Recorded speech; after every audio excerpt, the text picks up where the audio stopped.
En el marco de las celebraciones del Bicentenario, nos encontramos el camino a las elecciones presidenciales 2022. Por esa razón, y atendiendo a nuestro compromiso con la sociedad, ideamos Perspectivas, un programa en el cual presentamos entrevistas de perfil y visión política de los aspirantes a liderar el Poder Ejecutivo.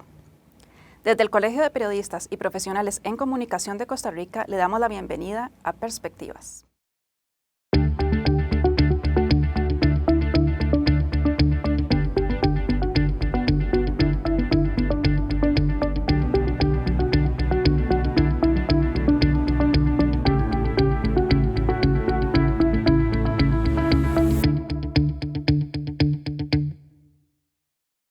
Perspectivas, una democracia bicentenaria, una producción del Colegio de Periodistas y Profesionales en Comunicación, junto con el proyecto Ciudadano Voto CR.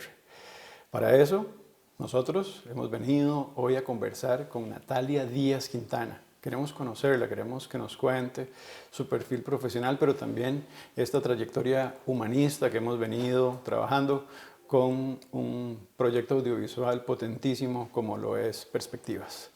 Hola Natalia, gracias por recibirnos. Hola Marlon, gracias a ustedes más bien por esta iniciativa tan importante y por invitarme.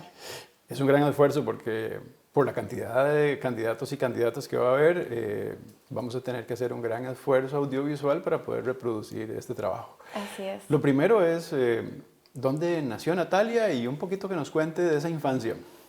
Bueno, nací en San José, sin embargo, mi familia es de Guanacaste y de Punta Arenas, provincias que amo con todo mi corazón. Tengo 36 años, estudié publicidad y una licenciatura en comunicación de mercadeo. Después saqué una maestría en administración de empresas con énfasis en finanzas, economía y desarrollo sostenible del INCAE. Llevo, la mitad de la carrera de Derecho, que me encanta, es mi pasión, me gusta muchísimo. No la he podido terminar, pero me gusta mucho eso, me gustan los idiomas. Hablo portugués, inglés. Soy una persona amigable. Me gusta compartir con la gente, realmente disfruto de la compañía de amigos, de una buena cena, leerme algún libro importante, algo que me guste y esa soy yo. Cuénteme un poquito esa época, sobre todo escolar. ¿En qué escuela estuvo? ¿En qué colegio? Y sobre todo si conserva todavía relaciones con las personas con las que coincidió en aquel momento. Así es, bueno, estuve en el Colegio San Joseph, que queda ahí en San Vicente de Moravia. Luego estudié en la secundaria, porque no había secundaria en esa escuela, en ese momento estudié en el Colegio San Francis. Después de ahí estudié en la Universidad Latina de Costa Rica.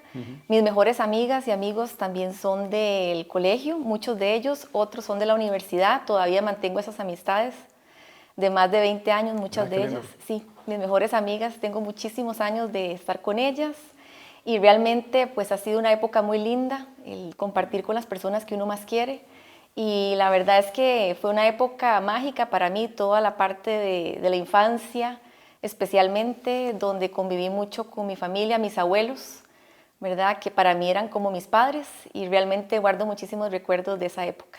Vea que usted nace a mediados de los 80 y en esa época se recibían todavía frutos muy importantes de esa Costa Rica bicentenaria. ¿Qué recuerda usted o qué le marcó en valores esa infancia? La formación que recibía uno antes, también a nivel del sistema educativo y de las familias, donde, por ejemplo, en mi caso los valores eran muy importantes. Me inculcaron eso desde muy pequeña. Siento que se ha perdido un poco, Marlon, para serle honesta. No percibo la misma formación de la juventud de ahora. Eso pasa. ¿Cómo qué valores cree que extrañamos muchísimo? Sí, el respeto, la tolerancia, el no insultar a los demás por pensar distinto. Se ha perdido eso mucho en el país. Uno lo ve mucho en redes sociales, inclusive, sí, que las personas tienen como una licencia o creen que la tienen para poder ofender al otro y de repente luego se los pueden encontrar de frente al día siguiente y no le dirían nada, pero las redes como que dan ese anonimato para golpear al oponente. Exactamente.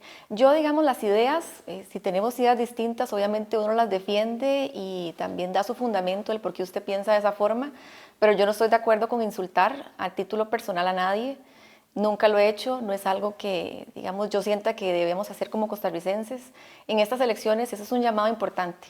Respetémonos los unos a los otros. Habrá gente que no comparte lo que uno piensa, pero yo pienso que lo que el país requiere es ese respeto y tolerancia, más que todo ahorita, en una situación donde las redes realmente han sido de un motivo de insultos de muchas personas, de persecución también, Y creo que esa no es la Costa Rica que yo recuerdo, por lo menos. Obviamente ahora es un contexto diferente por la existencia de las redes sociales que antes no habían, pero antes era una Costa Rica muy distinta. ¿Cómo fue que se decantó por estudiar publicidad y hacer una inversión muy importante de su vida profesional al inicio en esas ciencias de la comunicación colectiva? Sí. Que es parte fundamental también, por supuesto, del Colegio de Periodistas y Profesionales en Comunicación.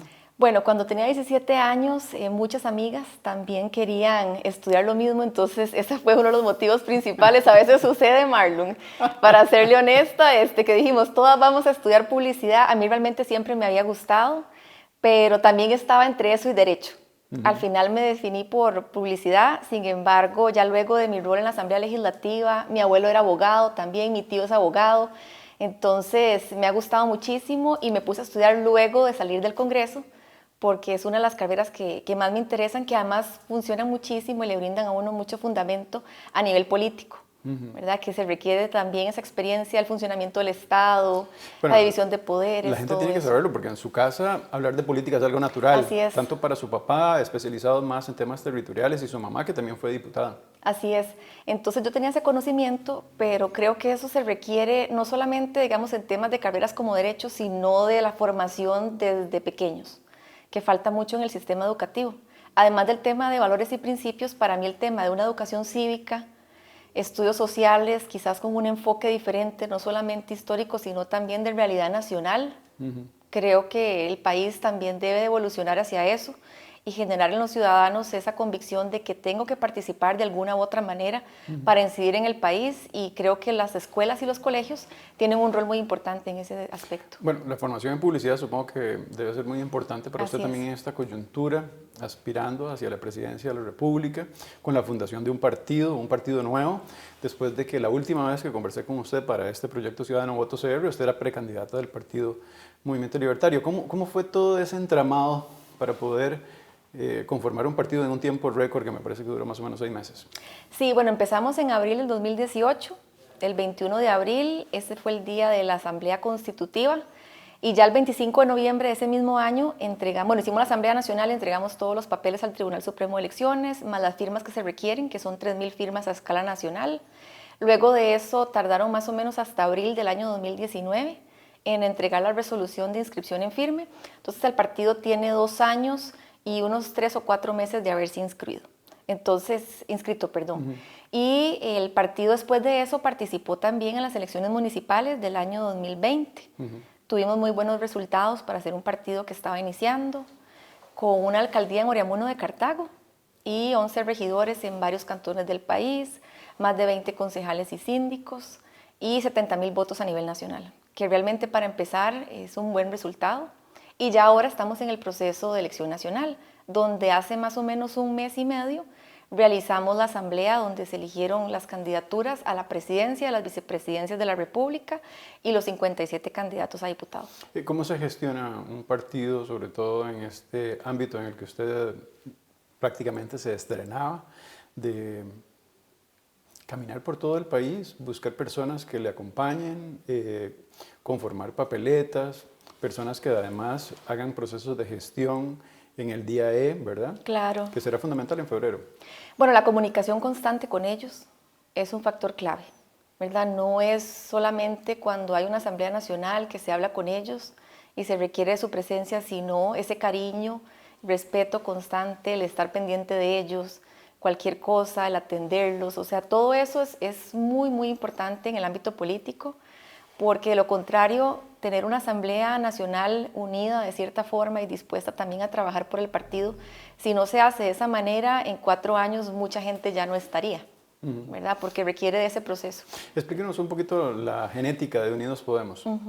Bueno, el pensamiento político de nosotros está centrado en las personas, que es realmente lo más importante. Cualquier política pública debe estar dirigida al bienestar de las personas, y por eso también creemos en un Estado facilitador que está al servicio de la gente, que le permita a la gente desarrollarse plenamente, que no sea un obstáculo para su desarrollo y que las personas puedan realmente tener las oportunidades de salir adelante. Eso es uno de nuestros principales temas, que además van acompañados del fortalecimiento de la clase media del país, reconstruirla de cierta forma, que era lo que le decía en un inicio, que ha permitido hacer Costa Rica un país referente a nivel internacional por su clase media fuerte, por las oportunidades que brindan, porque si yo tengo pocos recursos y el país me brinda las oportunidades, no importa de dónde venga yo puedo llegar muy alto.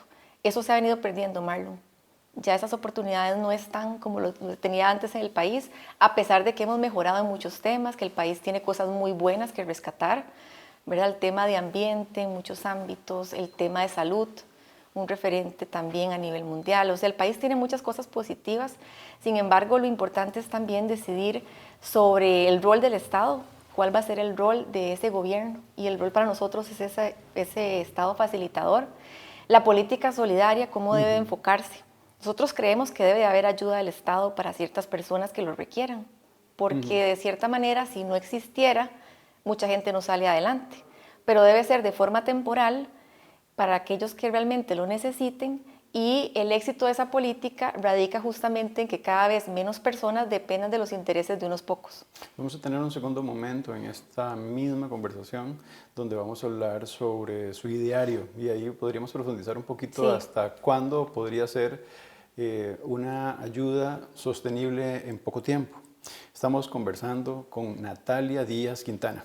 Tal vez, si en estos días no hay una inscripción que signifique en el marco de las juventudes superar su edad, va a ser la candidata joven inscrita con mayor colágeno en sus cachetes, diría yo, ¿verdad? Así es. Porque además usted cumple en noviembre, entonces 37 años cumple en noviembre. Va a aspirar a la presidencia de la República con 37 años.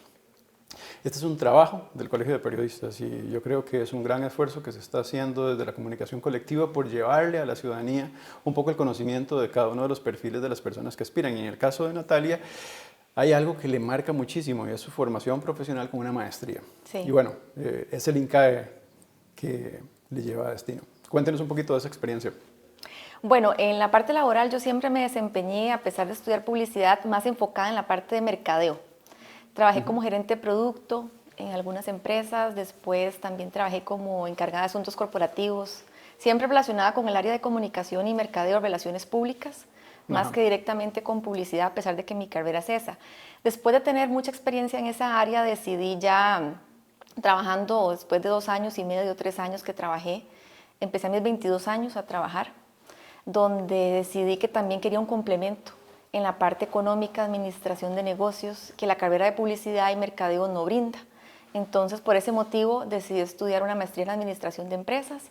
En INCAE estuve 21 meses estudiando, en la Garita de Alajuela. Eso me permitió también formarme en áreas que no conocía yo, pero que son importantes para la vida y para la carrera profesional. ¿Le marcó ideológicamente?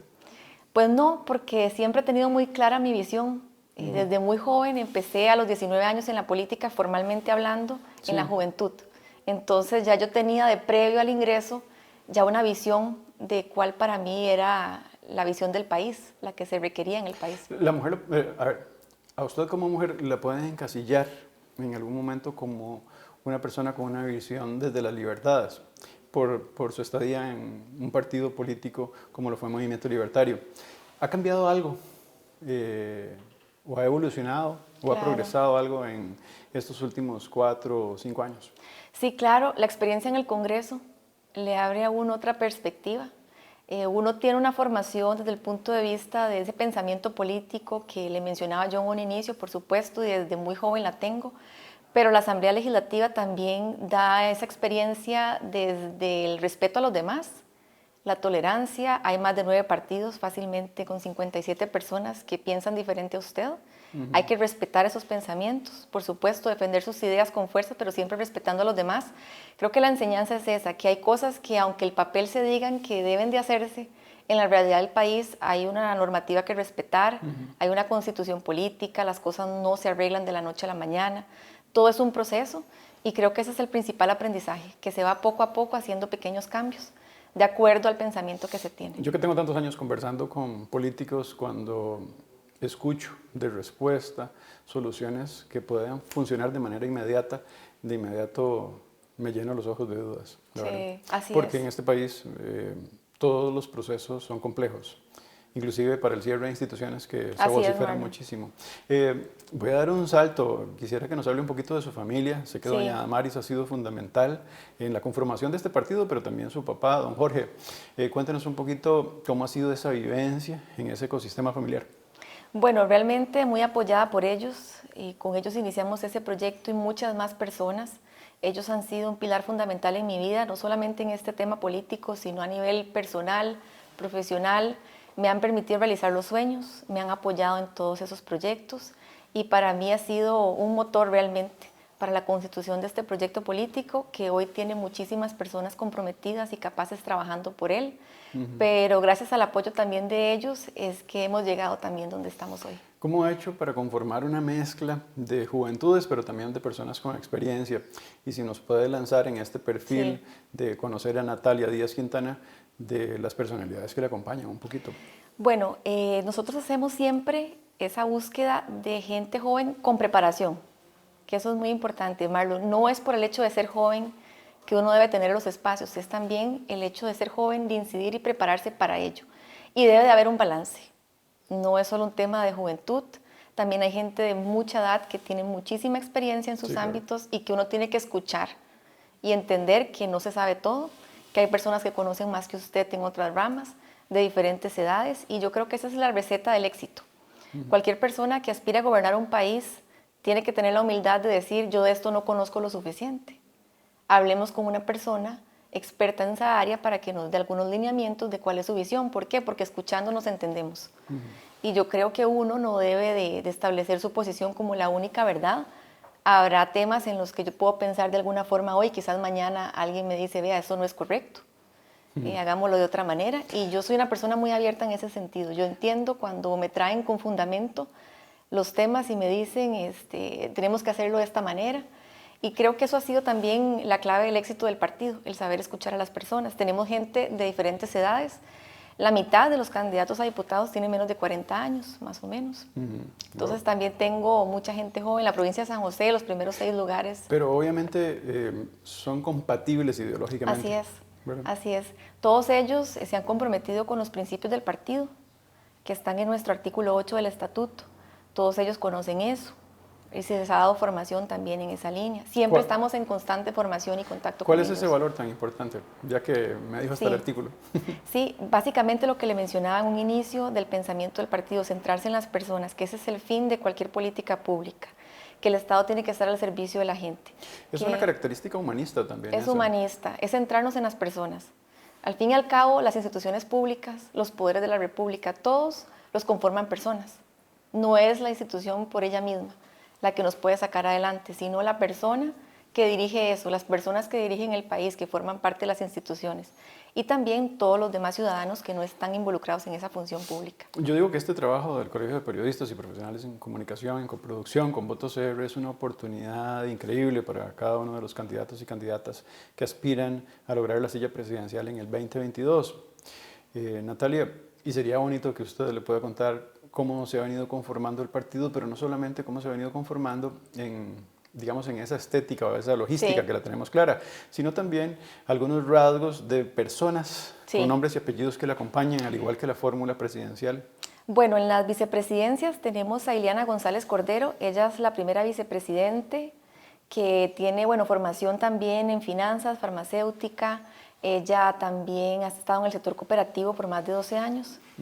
Directiva en COSICE actualmente. Entonces ella sería el primer lugar, y luego de eso tenemos también al politólogo José Alberto Grillo Rosanía, que también conoce muchísimo sobre la función legislativa, políticas públicas y demás, y él sería el segundo. ¿Y juegan en alguna doble postulación también en diputaciones? Ella está en la doble postulación para el segundo lugar de Alajuela. Muy bien. Don José Alberto no. Y después de ahí tenemos personas de diferentes profesiones, digamos en los primeros lugares de San José, abogados, tenemos profesores, también muchos de ellos docentes. Tenemos también empresarios del sector agrícola. En Alajuela el primer lugar es Richard López, para mencionarle uno muy puntual, que tiene 32 años, es empresario agrícola, produce convencional y orgánico. Profesores en Heredia, muchos de ellos en la provincia, también en Guanacaste, del sector educativo. En Limón también empresaria de una agencia aduanera, Entonces tenemos, digamos, gente de todos los ámbitos representando esos principios del partido y que ojalá pues puedan llegar a la Asamblea Legislativa, que es también uno de nuestros objetivos principales. ¿Pensó en una doble postulación usted también? Yo también estoy en la doble. Sí, yo estoy en la doble y ahí es importante tal vez explicar el motivo del por qué decidí aspirar como diputada en el primer lugar y como candidata presidencial. Hoy la atomización que hay de partidos políticos es enorme. Realmente, a pesar de estar en un sistema presidencialista, lo cierto es que en la práctica tenemos un régimen parlamentario prácticamente. Entonces, lo que hay que hacer es ver, y para mí, si usted me preguntara, Marlon, todos los candidatos a la presidencia deberían ir en la doble postulación. Yo Cuéntame, creo que ¿por qué eso? ¿Por qué sí, me parece lo más sensato en una época como la que vivimos, porque solamente uno llegará a la presidencia de los que estén aspirando. Perdón, la lección que nos dejó el proceso anterior, Natalia, fue que más o menos 5 partidos acumulaban el 90% de los votos. Sí. Entonces, no es tan realista de que todos puedan que llegar. todos, bueno, los que tengan alguna representación en el Congreso, porque para llegar al Congreso, por ejemplo, en el caso de San José, hay que sacar al menos 20,000 votos. Así es. ¿Verdad? Sin esos votos puedo llegar a 15,000, 18,000, que no, muy difícil, ese es como el mínimo, y así con las diferentes provincias. Entonces habría que ver cuántos son los que se inscriben de aquí a octubre, porque todavía hay plazo para saber quiénes son los que oficialmente están. Ahora se dicen que hay muchos aspirantes, pero lo cierto es que el proceso no se ha cerrado y hasta octubre conoceremos quiénes son. Efectivamente, muchas personas se han anunciado meses atrás para aspirar hacia la presidencia de la República, pero no han llegado a los procesos de asamblea que lo ratifiquen, así que hasta el momento son verdaderamente poquitos, pero todo vislumbra, Natalia, un panorama de que podría superar el caso de hace 4 años atrás, ¿verdad? Antes de don Carlos Alvarado Quesada, que tuvimos casi 13 personas que estaban aspirando hacia la presidencia de la República. ¿Qué marca esa decisión suya de continuar en la política? Porque en ocasiones la experiencia en asamblea es una experiencia que muchas veces para algunos diputados o diputadas puede resultar deficitaria. Yo siempre lo he dicho, que usted al menos en la labor de esos 4 años supo manejar muy bien su imagen, que es algo complejo. Ya luego en el ideario podremos debatir cosas que obedecen más a decisiones de sus puntos de vista. Pero eso es muy difícil en estos tiempos, sobre todo con las redes sociales. Es muy complejo y es desgastante. ¿Cómo lo logra uno? Bueno, bueno, pidiéndole a Dios mucha sabiduría, porque esto no es un proceso sencillo. Sinceramente, es un tema muy complejo de manejar, trabajando día y noche, porque para mí es, además de un tema obviamente electoral, porque por supuesto estamos participando en las elecciones que vienen, no podemos ver las elecciones ni los partidos políticos como un asunto meramente de elecciones. Y eso es un mensaje importante, debe de ser un proyecto país, independientemente de la visión que uno tenga y se respetan las visiones de los demás partidos, los partidos han perdido el rumbo.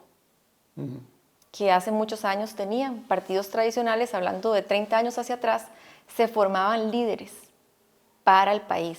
Así es. Y habían centros de estudios de los problemas nacionales. En la década de los 50, 40. Todavía en los 70. Todavía en los 70 había, pero ya después de eso se perdió. Entonces, ¿qué pasa? Que hay una generación perdida, que puede ser de aquellos menores de 50 años, que quizás no se involucraron y no tienen esa formación desde la juventud, en el cuanto, por ejemplo, el funcionamiento del Estado, qué significa involucrarse en la política, me voy formando en la visión del partido que mejor representa lo que yo creo, y eso no se ha venido haciendo. Entonces lo que pasa es que la gente llega a las elecciones y dicen, voy a ver en cuál partido me meto, pero no se fijan en la visión del partido ni hay formación previa. Entonces van simplemente a tomar el espacio cada 4 años y eso se rota. Y va rotando y va rotando y ya digamos la visión de un partido se ha venido perdiendo. Para mí eso debe trascender la elección, que es parte de uno de los proyectos que tenemos nosotros, que es crear un centro de formación política. Por supuesto con la visión que nosotros tenemos en Unidos Podemos, pero eso es un proyecto que para mí es trascendental, independientemente del resultado que se dé. Quiero aportar al país desde donde la gente me lo permita. Si es en la presidencia estaré, si es en el Congreso, estaré en el Congreso, si al final la gente decide que no soy la opción, lo voy a respetar, pero yo quiero seguir trabajando por un proyecto para el país y ayudar a la gente que hoy quizás quiere involucrarse en política desde muy joven y no lo puede hacer porque no sabe dónde. Yo quiero que usted aproveche la oportunidad porque mucha gente la conoció como diputada, pero tal vez no tantas personas saben que usted está aspirando a la presidencia de la República en el 2022. Así que quiero que le cuenten cómo pueden seguir el proyecto de Unidos Podemos y también, por supuesto, cómo desde los sitios que ustedes tienen destinados para que la gente haga divulgación y difusión de los materiales que ustedes están desarrollando, pueda tener esa oportunidad de ir conociendo también no solamente su candidatura, sino todas las personas que le acompañan. Claro, bueno, estamos trabajando en una página web, también con toda la información de candidatos a diputaciones y demás. Queremos brindar toda esa información a la ciudadanía, independientemente de si el proyecto es ley el que se está viendo en el Congreso, porque ahora está en una duda con todo este trámite. Pero bueno, independientemente de eso, queremos compartir con ellos eso. Los planes, bueno, los que son las propuestas programáticas se están elaborando para, ojalá para el mes de septiembre ya tenerlas listas. Están en camino, bastante desarrolladas ya. Queremos también, bueno, tenemos una página en Facebook que se llama Partido Unidos Podemos, otra de Natalia Díaz CR, ahí compartimos varias de las intervenciones, videos, el pensamiento político, pero la idea es poder compartir con todos muy pronto el plan y el equipo de trabajo que está. Además, bueno, sus cuentas personales en cada una de esas redes, que son también redes públicas. Exactamente. ¿Verdad? Así que, bueno, para nosotros es muy importante como Colegio de Periodistas y Profesionales en Comunicación que la ciudadanía tenga esa perspectiva, sobre todo humanista, de poder conocer a los candidatos y candidatas.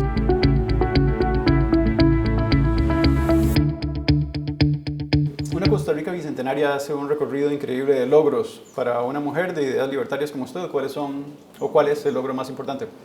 Difícil escoger solo uno. El tema del sistema de salud, para mí es un gran logro del país. La democracia, las más sólidas en el mundo, otro referente importante. El tema del medio ambiente. Son tantos los temas positivos que tenemos que es difícil escoger. Pero creo que el tema de la democracia es algo que nos ha caracterizado a nivel mundial y que es una de nuestras mayores fortalezas. Pues tremenda tarea quien llegue a la presidencia de tratar de fortalecer sobre todo esa sanidad pública que ha respondido en época de pandemia y por supuesto también hay algo que me llama la atención que usted comenta que es todo el tema ecológico que está en debate en estos días. Sí. Hablemos de impuestos. Si usted llegase a la presidencia, ¿cuál sería su política? Simplificar el sistema tributario. Hoy hay más de 100 impuestos, 105, pero solamente 4 de ellos recaudan el 90% de esos ingresos. Yo creo que el sistema debe de hacerse mucho más simple, reducir no solamente la cantidad de los impuestos, sino las tasas. Creo yo que hay que hacer un ejercicio importante y lo estamos haciendo con varios escenarios para ver cuál sería una tasa de renta que pudiéramos utilizar, qué sé yo, del 30 al 20%, pensar en que un IVA pueda reducirse a un 10 o a un 7.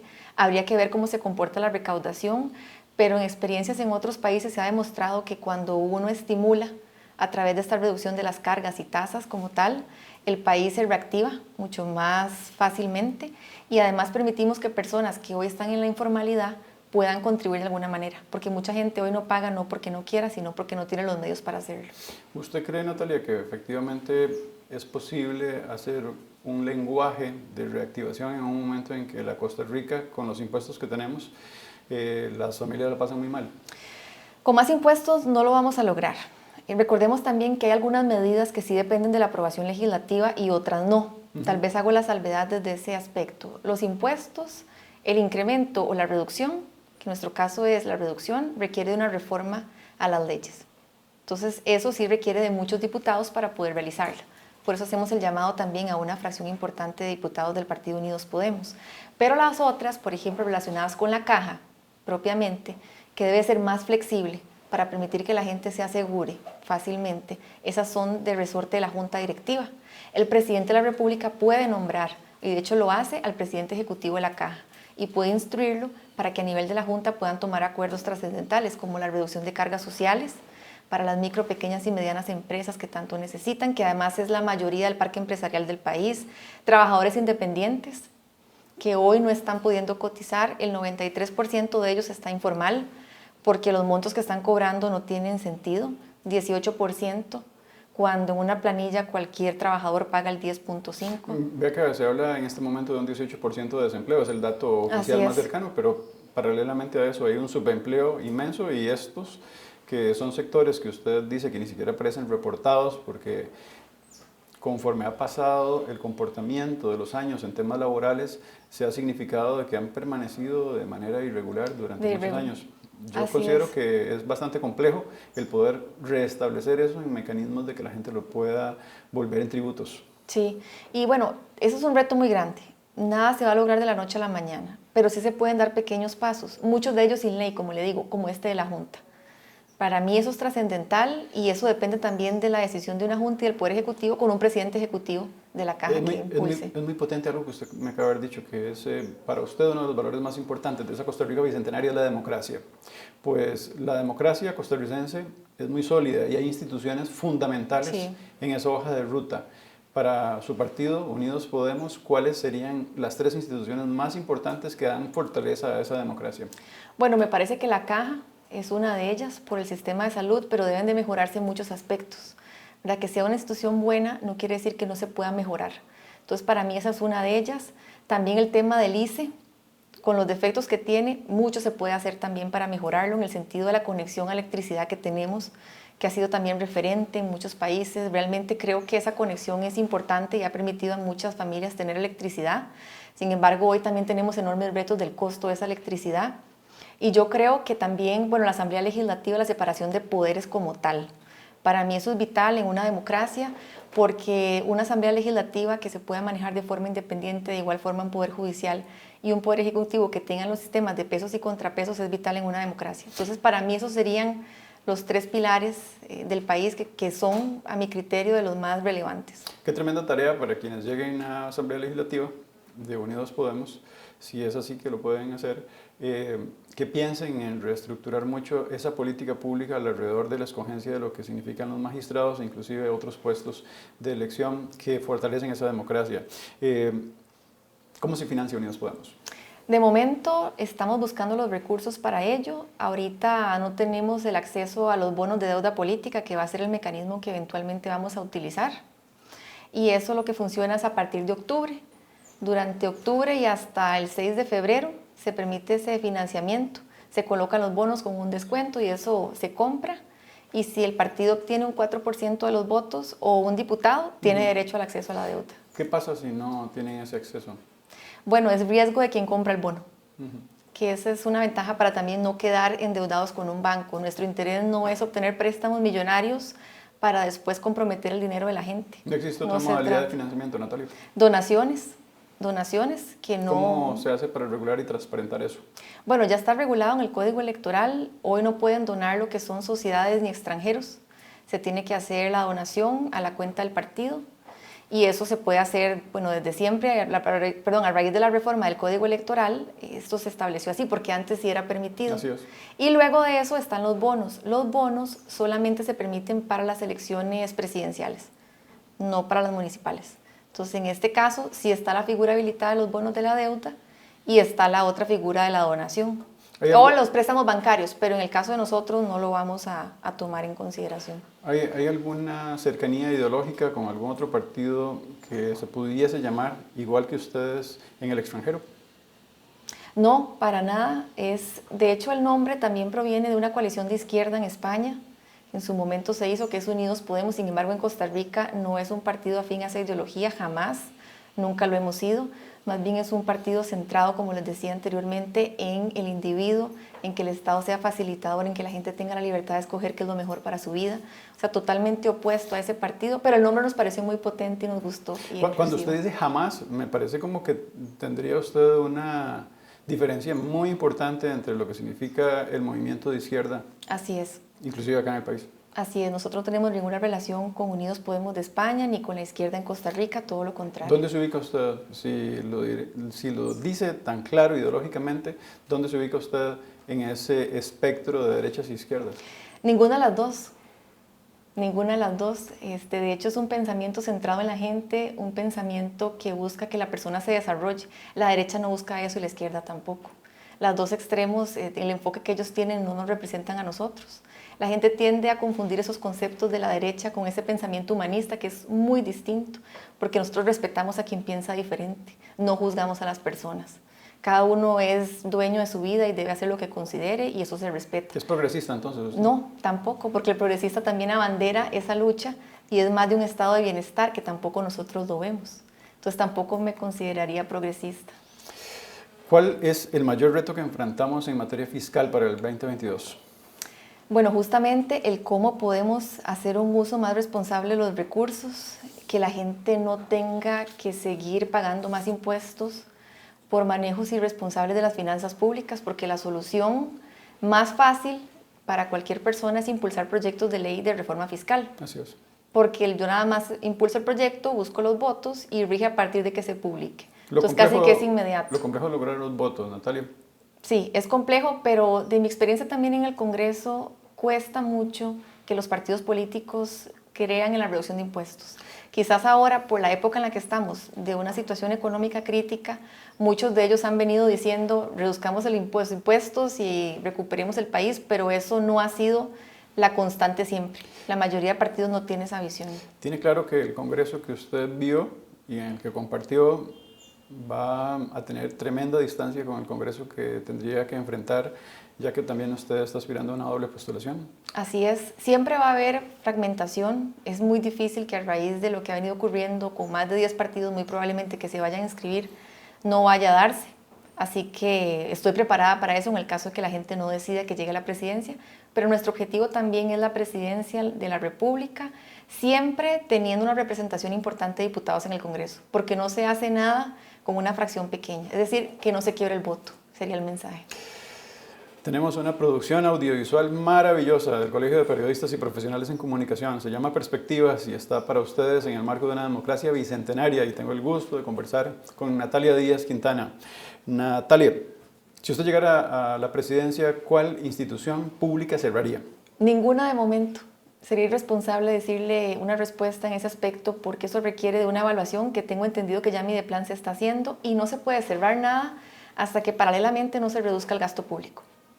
Porque eso implicaría que el dinero de esa venta se utilice para seguir financiando el gasto de forma irresponsable y no tiene sentido. Si no se toma primero el gasto y referido al presupuesto nacional, puntualmente que tiene que ver con las transferencias, revisar ese tema, donde están las pensiones con cargo al presupuesto nacional, donde está también intereses y amortizaciones como un rubro importante que hay que ir bajando. Ve que peligroso el concepto de gasto, porque el concepto de gasto, cuando se mira así, también debe de verse, en el caso de la educación superior, sí, como inversión. Como inversión, sí. Tiene usted una tarea tremenda porque las universidades no pueden dejar de ser respaldadas y sobre todo también la educación gratuita y obligatoria. Yo estoy a favor de eso. Me parece que lo que debe es, primero, hablar con las universidades, reunirse, externar las preocupaciones que son de muchas personas. En ningún momento se ha hablado de que se quite ese acceso a la educación, pero debe de haber también un estudio para saber si los gastos se están reasignando de forma responsable. Porque se ha dicho también, y estudios de la OCDE han establecido que muchos de esos gastos no necesariamente van a educación, sino a gasto administrativo. Y ese es el enfoque que queremos evitar. Queremos que la gente tenga el acceso, que haya más estudiantes con becas, que la gente tenga esa oportunidad de realmente estudiar, porque en eso estoy completamente de acuerdo. Le puedo decir, al menos yo trabajo para la Universidad Nacional y más o menos el 80% de estudiantes están becados antes de llegar a terminar su grado, entonces creo que eso es una oportunidad única que además para quienes enseñamos humanidades nos resulta una maravilla encontrarnos personas de diferentes lugares del país, de diferentes procedencias, inclusive en el marco de lo que significa su capacidad adquisitiva y que ahí se juntan todos para poder debatir. Esa es la belleza de la universidad pública. Costa Rica se distingue, Natalia, por ser un país ecológico. ¿Usted es consciente que la piña y la palma han tenido que enfrentar situaciones donde no hay un cuidado del medio ambiente? Sí, pero no podemos generalizar. Yo no voy a defender a personas que irresponsablemente están haciendo cosas indebidas contra la regulación nacional, pero no podemos hablar de que todo el sector está haciendo ese tipo de prácticas, porque a mí no me gusta nunca generalizar, ¿verdad? Yo creo que hay gente que ha hecho las cosas muy bien y lo que hay que corregir, pues debe corregirse y darle el seguimiento. Los informes del Estado-Nación año con año señalan dónde están y dónde se ubican. Entonces es responsabilidad de verificar que eso no se repita y que las cosas se hagan conforme a la ley. ¿Cómo lograr ese adecuado balance, Natalia?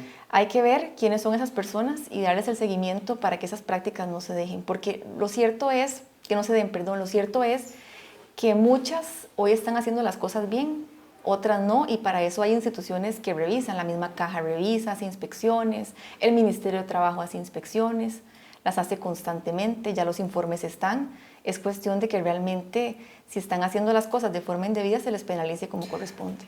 Hoy justo se publicó un informe sobre el manejo de los hidrocarburos. ¿Está de acuerdo usted con la producción de petróleo y de gas natural en el país? Sí, yo lo he externado Estoy a favor de la exploración del gas natural, específicamente sería algo que yo impulsaría, porque países número 1 en desarrollo sostenible en el mundo, como Noruega, que se ha establecido como un referente, también lo hace, y lo que hace es tomar los recursos para financiar la transición energética. Yo creo en las energías renovables, yo creo que el país debe avanzar, creo en la protección del medio ambiente, lo defiendo y siempre lo defenderé, pero eso requiere de dinero. Y para ese dinero, hoy no tenemos los recursos. Solamente Entonces, para invertir, Natalia, para invertir en eso, en poder hacer un pozo petrolero se necesitan más o menos 6 millones de dólares. bueno, alianzas público-privadas, Noruega tiene una alianza con compañía estatal. ¿No le parece que es retroceder, Natalia? No, porque yo siento que más bien es tener los recursos para avanzar hacia esa transición. Países número 1, le digo que Noruega es el referente mundial en desarrollo sostenible número 1 del mundo. Tiene el 54% de su flota vehicular eléctrica. Todos queremos eso para el país. Costa Rica ha sido un país ambientalmente muy superior a muchos, sin embargo tenemos retos enormes. Tratamiento de aguas residuales, todavía en proceso. Se tiran muchas a los ríos aún, a pesar de ser un país referente en ese tema. Entonces, ¿por qué no utilizar esos recursos para esas plantas de tratamiento? Hoy se están haciendo préstamos para eso, en préstamos internacionales. Podríamos utilizar los recursos para financiar este tipo de proyectos. Los datos de este informe son fulminantes porque hablan de que la utilización de ese recurso inclusive va a estar en desuso en el marco de los próximos 15 años. Y si se utilizan en un lenguaje de descompensación, podría enfrentar inclusive problemas fiscales el país. Bueno, inclusive, no sé si ha visto las proyecciones de Bloomberg, donde habla que el gas natural va a desplazar al petróleo muy pronto y va a ser un combustible. El petróleo se va a seguir utilizando, pero el gas natural va a ser el primero. 2040, 2050 seguiremos dependiendo todavía. Entonces, esas proyecciones dicen que esos dos van a seguir funcionando, y además las energías renovables se utilizan en paralelo, ¿verdad? Yo estoy a favor del desarrollo de la energía solar y eólica. Sin embargo, ¿La extracción también... de oro, Natalia? ¿Perdón? La extracción de oro. También que se regule como corresponde, porque de por sí hoy se está sacando de forma ilegal, se están yendo los recursos, al país no le queda nada y el trabajo tico tampoco. ¿Existen mecanismos para esa recolección que contaminen el medio ambiente? Sí, por supuesto que eso tiene un proceso de protección y las leyes tienen que ser muy claras en ese sentido, pero yo prefiero que el país entre responsablemente a regularlo a que se siga haciendo como se hace hoy, de forma irresponsable. La salud mental es fundamental en esta época de pandemia. ¿Podría hacer usted una hoja de ruta crítica sobre cómo el país ha abordado el tema de la salud mental y sobre todo en este momento tan importante país? No conozco cómo lo ha abordado, creo que hay falencias en ese aspecto porque realmente al tener a la gente en sus casas sin ingresos, muchas de ellas conviviendo con la familia, cosa que ya es difícil, y además con los centros educativos donde muchos de los niños no han podido asistir muchas partes del año a las clases, por supuesto que nos afecta a todos. No sé si hay algún estudio relacionado con eso, pero sí debe de haber un rol del Estado en ese sentido, en la educación, en dar los apoyos a los padres de familia, a los niños, porque realmente quedaron desfasados. O sea, hasta la misma interacción de un niño con otro es tan importante en el desarrollo infantil que eso puede generar secuelas a largo plazo. Entonces sí tiene que haber un abordaje en ese tema. No sé cuál ha sido el abordaje porque no lo conozco, ni he escuchado el tema, no sé si hay algo que se haya hecho públicamente, pero sí estoy a favor de que se realice. ¿Existen datos duros sobre la gran cantidad de personas que en este país están pasando momentos de salud mental y que enfrentan situaciones de tensión que al final significan la muerte, Natalia? Sí, y el tema de empleo, Marlon, ahí. O sea, no hay nada más terrible que estar desempleado en una situación como la que estamos hoy y sentirse que no es una persona útil para la sociedad. Creo que es parte de los, digamos, de todo ese ecosistema tan importante que tenemos de frente. En el pasado proceso electoral, después de que usted participó en la precandidatura, usted no respaldó a quien era el candidato presidencial, en este caso, don Otto Guevara. Mirando reposadamente, tantos años después, esa decisión, ¿cree que sigue siendo la más adecuada? Sí, lo creo que fue la mejor decisión que tomé. ¿Por qué? Porque la forma de hacer política no me representaba. Y por eso traté desde lo interno de cambiar las cosas. ¿Me puede explicar un poco mejor qué significa la forma de hacer política?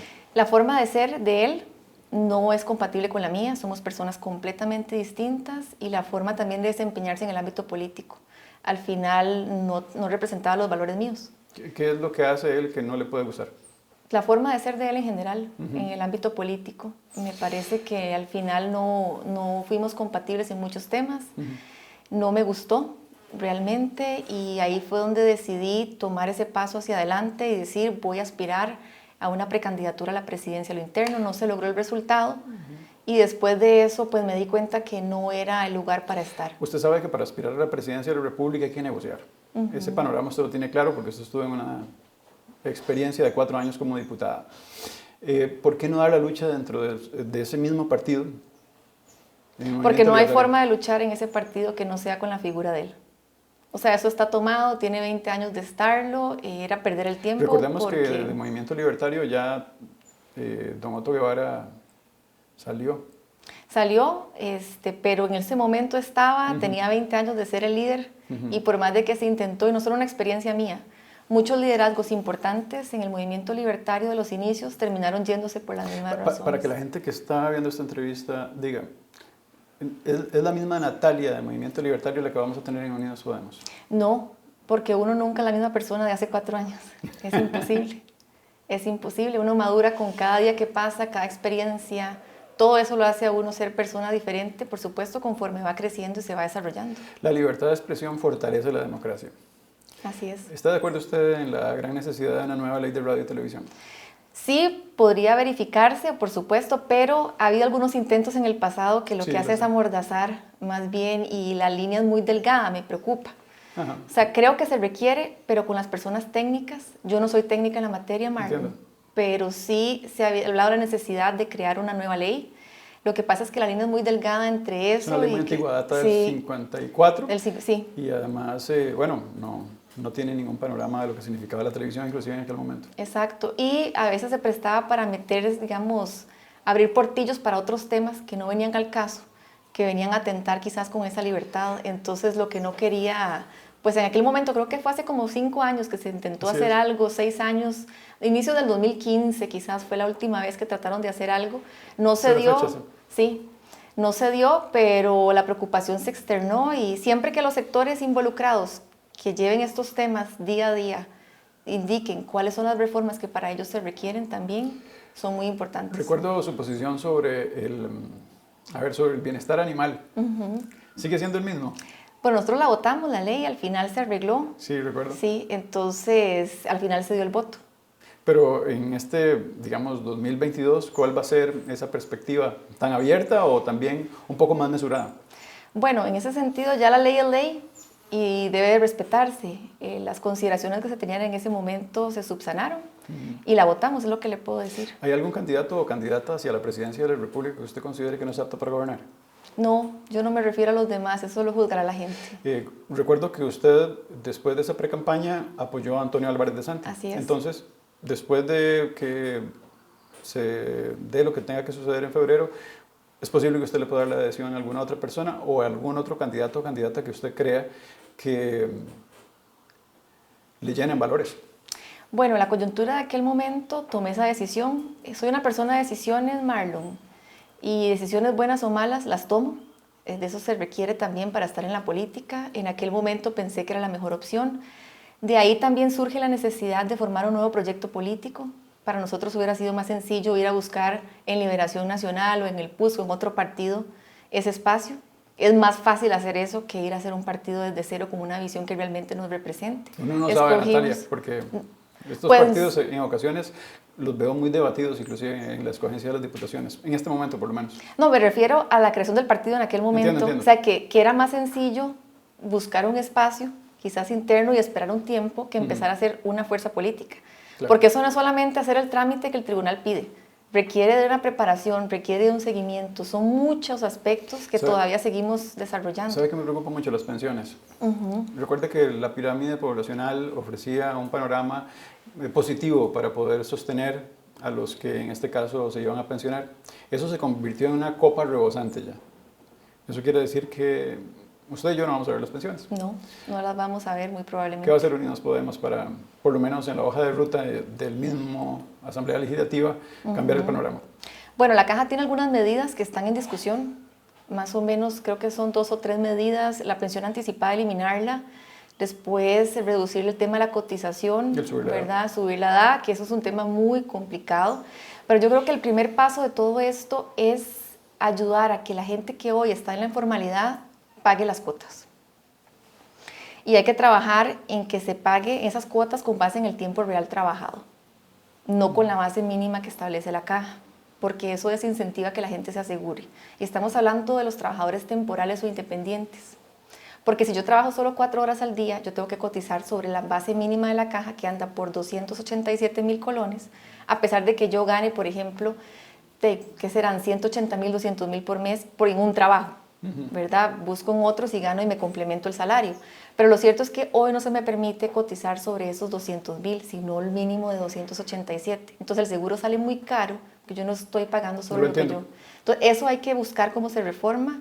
Creo que eso debe reducirse, esa base mínima, eventualmente eliminarse y permitir que la gente se asegure por ese tiempo real, porque hoy hay 900.000 personas en los trabajadores que no están cotizando nada. Primer paso, si la caja quiere tener recursos, trate de que la gente que esté en la informalidad se pase a la formalidad. Y después de eso, ver las otras medidas. Pensión anticipada, yo podría valorar ese tema, me parece que es una medida importante, ¿verdad? Porque hoy ya la gente se asegura con 65 años, tiene derecho a pensión, 65 años y 300 cuotas. Las pensiones anticipadas son para funcionarios de 450 cuotas, que en caso de mujer son 59 años y 11 meses y hombre 61 años y 11 meses. Hay 2 temas que me gustaría saber más que todos, un sí o un no. ¿El aborto? No. ¿Eutanasia? No. Muchas gracias, Natalia. A usted, Marlon. Para nosotros hacer televisión y en este caso también producción audiovisual para ustedes es algo muy importante. Llevamos una jornada tremenda de una gran cantidad de personas que participan con sus candidaturas hacia la presidencia de la República en el 2022 y eso solamente lo hace posible un proyecto como este, un proyecto ciudadano comprometido con nada más y nada menos que con fortalecer la democracia, esa democracia bicentenaria. Muchas gracias, hasta luego.